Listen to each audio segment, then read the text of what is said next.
नमस्ते किसान साथियों। आज सागर मंडी भाव दिनांक 16 अप्रैल 2026 को फसलों के भाव इस प्रकार से रहे किसान साथियों।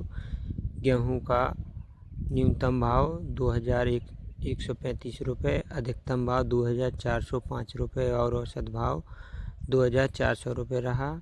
सरसों का भाव न्यूनतम 5050 रुपये किसान साथियों, अधिकतम भाव 7365 रुपये, औसत भाव 7640 रुपये रहा किसान साथियों। चने का भाव 3930 रुपये, अधिकतम भाव 5325 रुपये और औसत भाव 5250 रुपये रहा।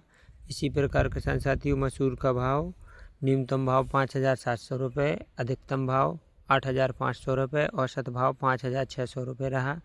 इस प्रकार तिवरा का भाव भी इस प्रकार से रहा किसान साथियों। न्यूनतम भाव 2570 रुपये रहा और अधिकतम भाव 3115 रुपये रहा, औसत भाव 3000 रुपये रहा किसान साथियों। सोयाबीन का भाव न्यूनतम भाव 3920 रुपये और अधिकतम भाव 5615 रुपये और औसत भाव 5200 रुपये रहा किसान साथियों।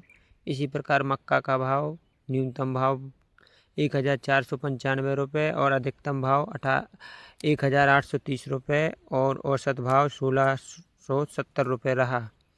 बटरी का भाव किसान साथियों न्यूनतम भाव 2840 रुपये रहा और अधिकतम भाव 4200 रुपये रहा, औसत भाव 3489 रुपये रहा। इसी प्रकार किसान साथियों अरहर का भाव भी अधिकतम भाव 6400 रुपये